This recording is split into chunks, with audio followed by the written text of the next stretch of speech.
Semangat pagi teman-teman, kembali lagi bersama saya Vincent Widian. Di video kali ini, saya akan bikin tutorial gimana caranya membuat CV pakai GitHub. Bagi teman-teman yang kurang paham, sebenarnya GitHub itu apa?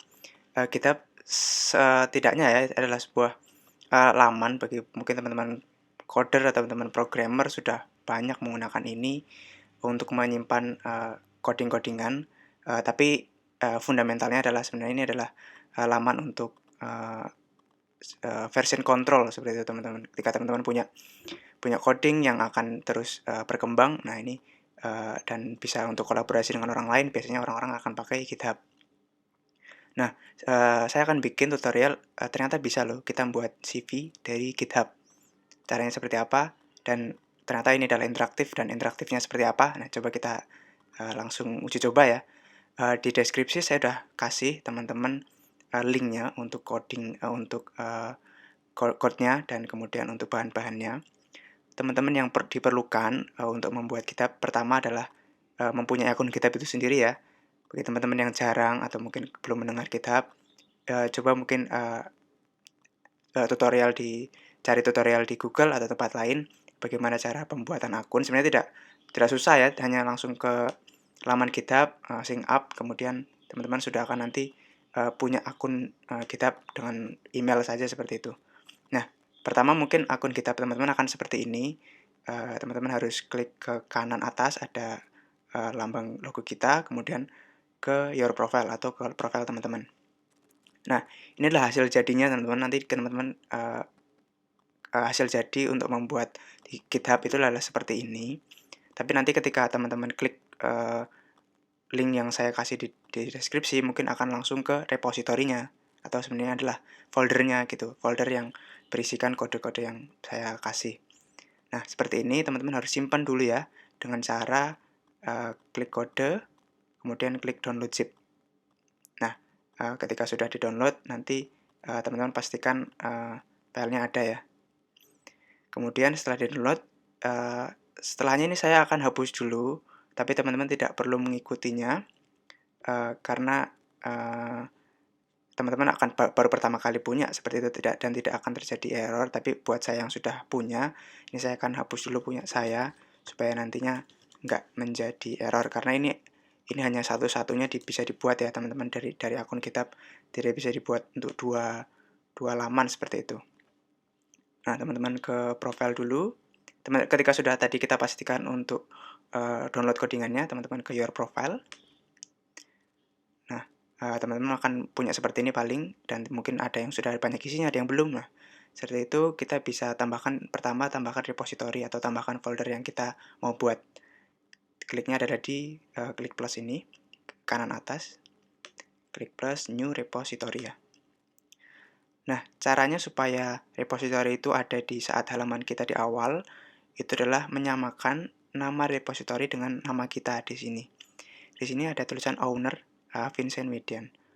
Nah, repository name-nya kita harus buat dengan nama yang sama. Dan tidak boleh case sensitif juga ya, tidak boleh dengan huruf besar atau huruf kecil, harus sama. Sini akan muncul Vincent Widian is a special repository yang akan muncul di halaman pertama dari profil teman-teman. Teman-teman klik deskripsinya apa dulu, saya klik about me aja supaya lebih gampang. Jangan lupa untuk set sebagai public. Kalau private nanti teman-teman nggak akan bisa lihat mungkin orang-orang, tapi dalam tutorial ini saya akan buat public dulu. Nah, terus satu lagi jangan lupa adalah kita cek add readme add file-nya ya. Ketika sudah cek, baru kita bisa create repository. Kita pastikan dulu namanya sudah sesuai, about me, public, dan readme file. Kita klik repository.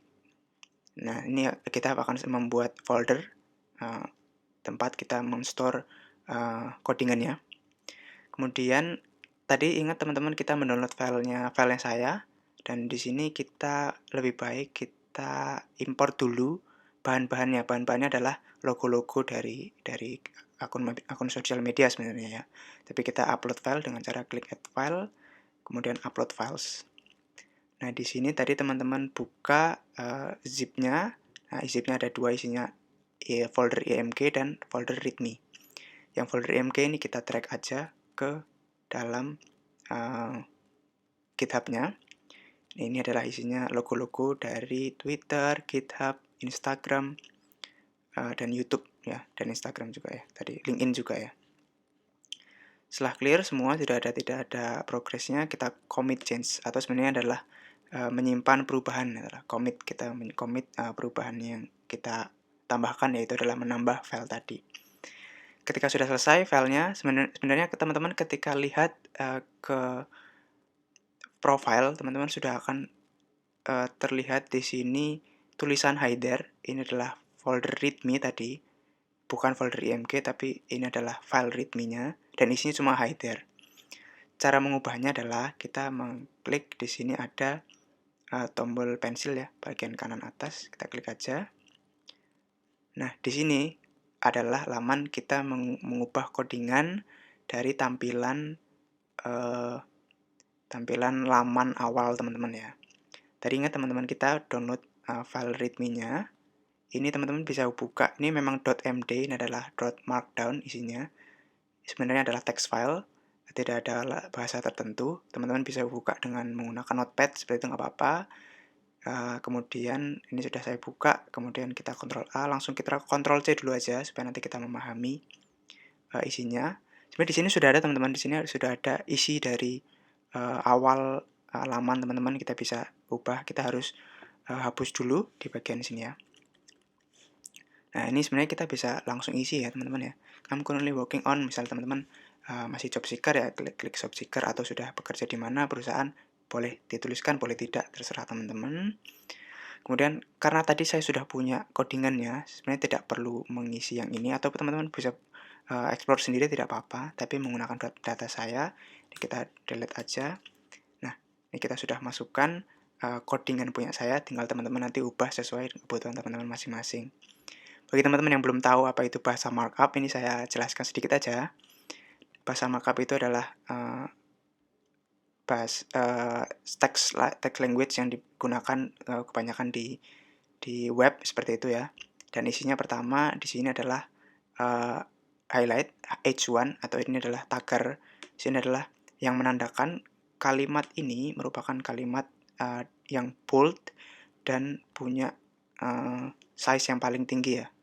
Header ini adalah paling tinggi. Kemudian kalau taggernya 2, itu harusnya satu level di bawahnya. Artinya tulisan about me ini punya satu level size yang di bawah dari header. Coba kita bisa klik preview di sini teman-teman. Nah, bisa kelihatan ya, header ini adalah yang paling besar dan about me di bawahnya ya. Paling yang belum kecil tapi di size di bawah dari H1. Nah, ini katanya H1, ini H2 dengan tagger 2. Nah, di sini juga ada tagger 4 di sini teman-teman. Di sini adalah saya buat education.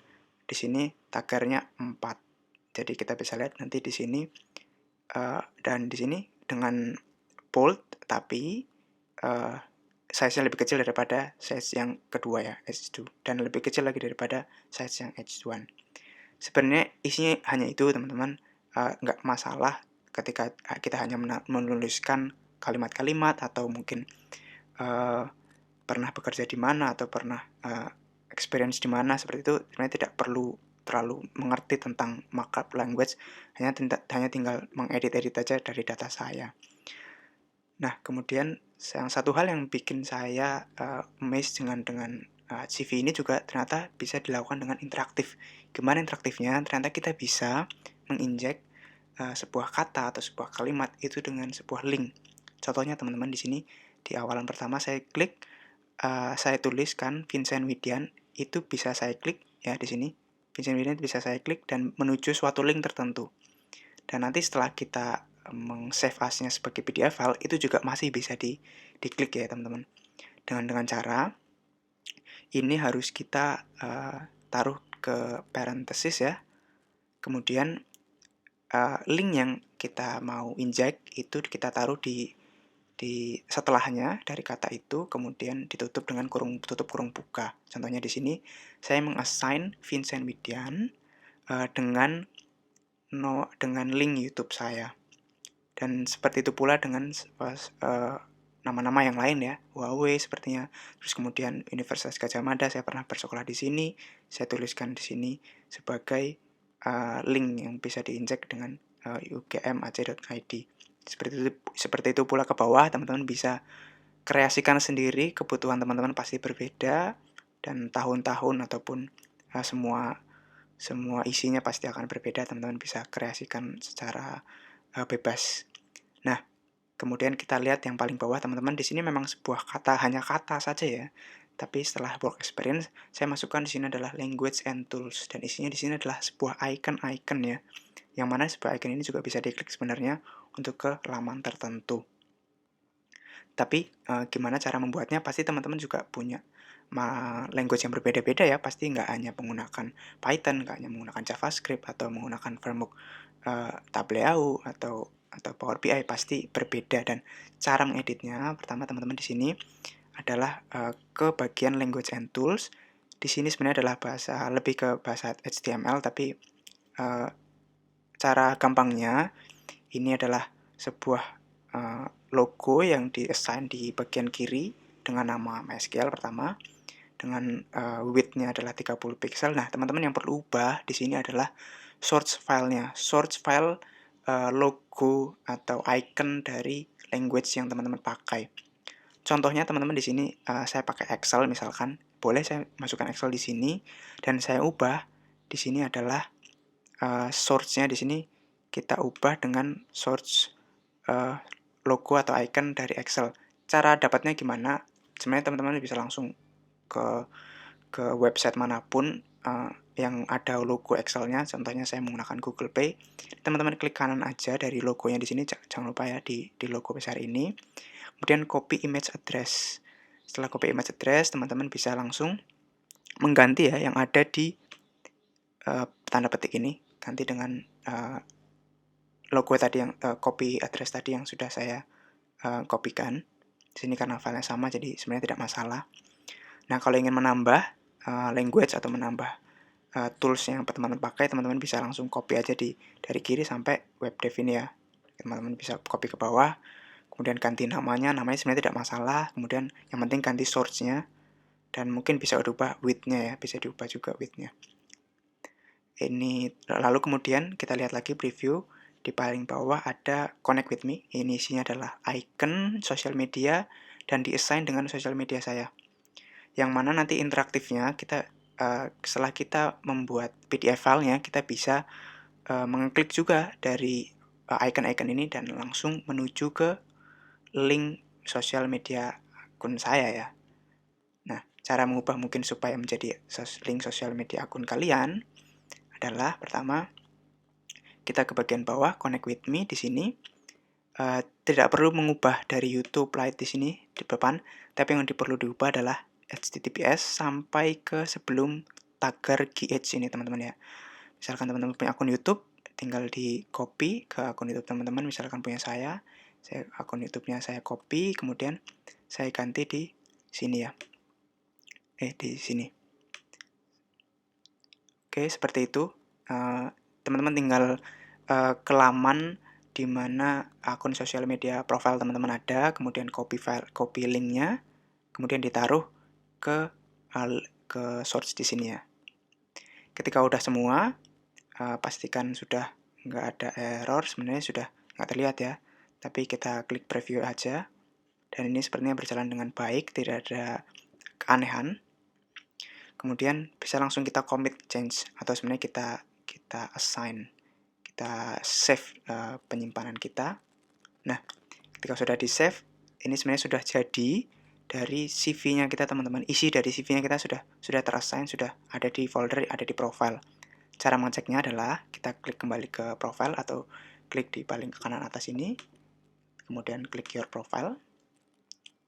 Nah, sudah terbuat sebuah laman dengan isi yang sudah kita sesuaikan dengan kebutuhan kita. Kemudian gimana cara untuk membuatnya menjadi PDF? Sebenarnya cukup gampang, klik kanan, kemudian saya print page aja.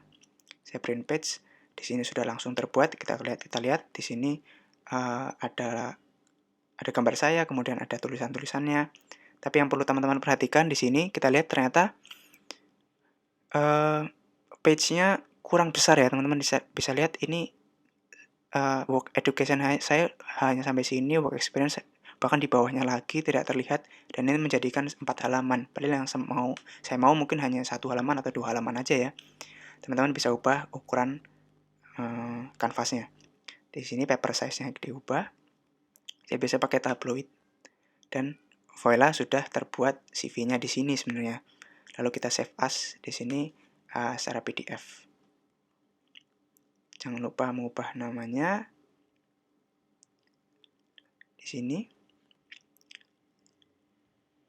Pertama saya masukkan dulu ke folder saya dulu.